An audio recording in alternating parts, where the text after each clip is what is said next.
This week in East Brunswick, we spotlight the open house at the Dunham's Corner Road Independent Firehouse, the East Brunswick vs. Sayreville Girls Gymnastics meet, and Township Council coverage. First, here's Bob Stewart on the open house from the Independent Fire Company.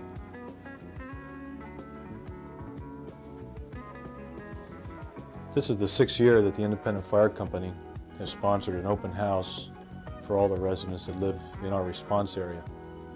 They've always been a success, but more than that, it's a chance for adults who live in East Brunswick to come to the firehouse and get some idea as to how the fire company operates, the equipment we have, and how we really serve them. What's also very special about this day is all the kids you see there in front of you. It's really for them, and we've learned, especially this year, that National Fire Prevention Week, a time when all people ought to understand what they can do to be more fire safe at home and in every other part of their lives, is some information that children learn the very best. And when kids learn it, they usually take that information home to their parents. So having both parents and children at open house is an excellent way for us to do our job a little better.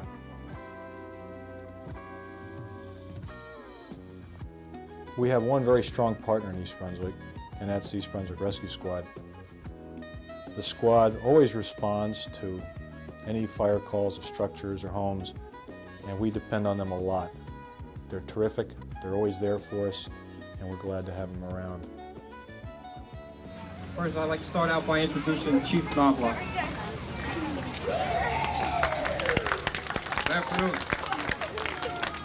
This week, as most of you know, is Fire Prevention Week. This is the 6th annual Fire Prevention Week open house that we've had at Independent Fire Company.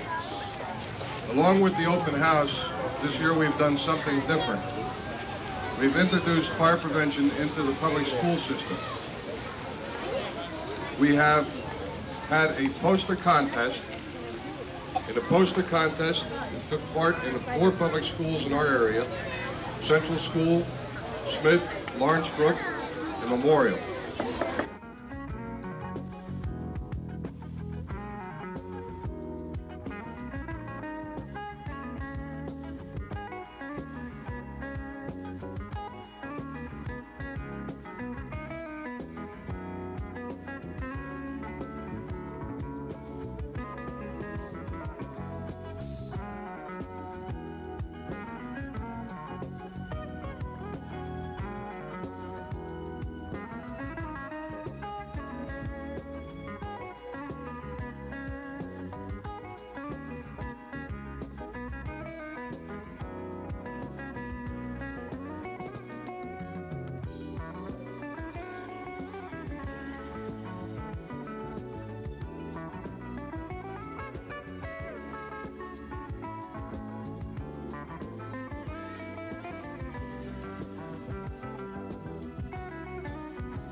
Always a pleasure to be here at the open house at the Dunham's Corner Firehouse.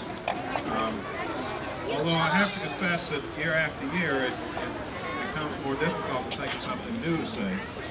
But then it occurred to me that there really isn't the need to say anything new.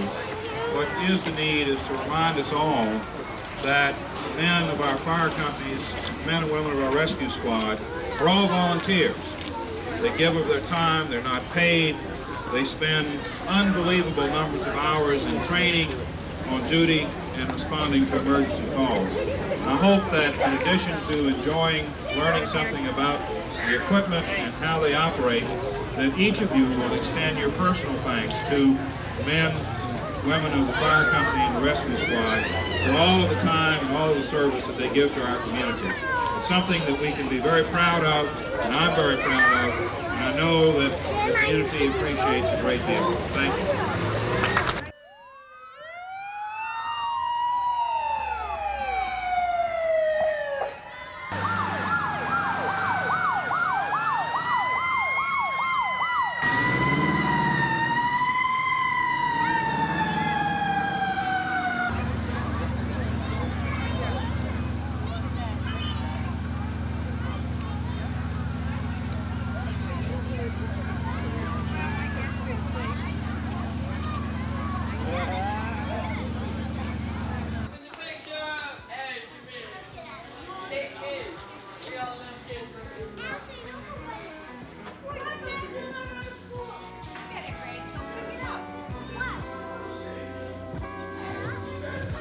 The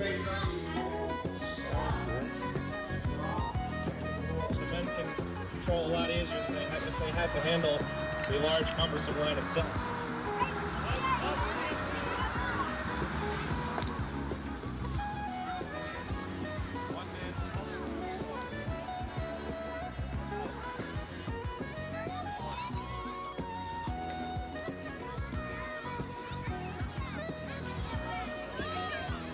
$65 a minute per nozzle on each side.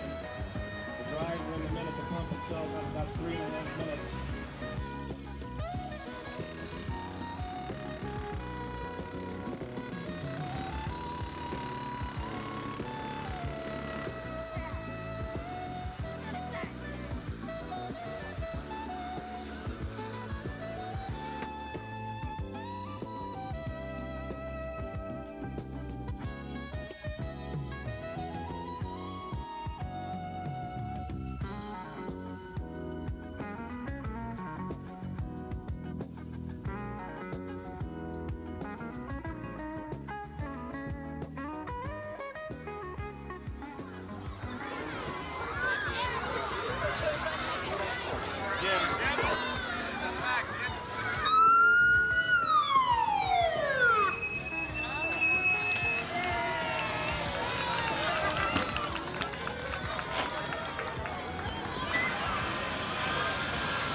This Tuesday evening in the East Brunswick High School Gymnasium, the high school girls gymnastics team play host to the undefeated Bombers of Sayreville. The East Brunswick team, with a 3-1 record coming into the meet, expected to face extremely tough competition from the Sayreville team, which was led by Diane Garbowski and Joni Mayer.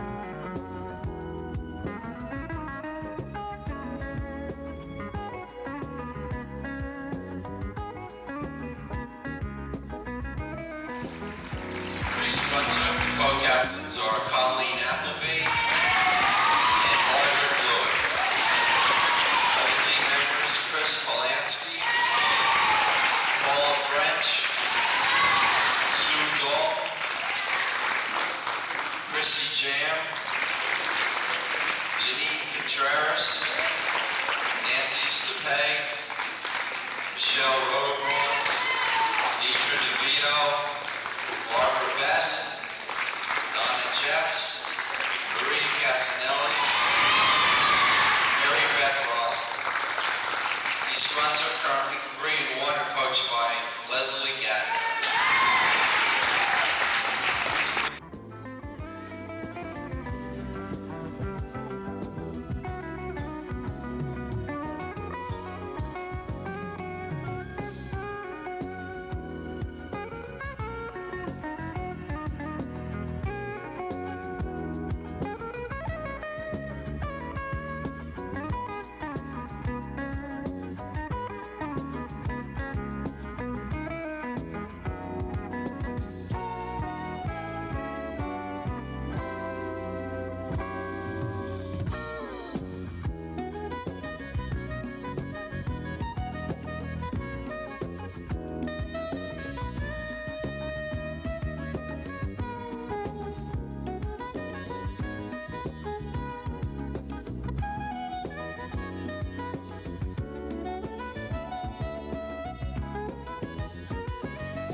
first place finishers were, in the vault, it was a tie between Diane Garbowski and Joni Mayer of Sayreville.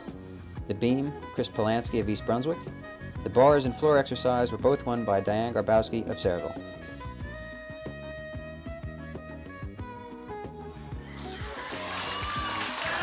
Score Sayreville 90.55, East Brunswick 96.8.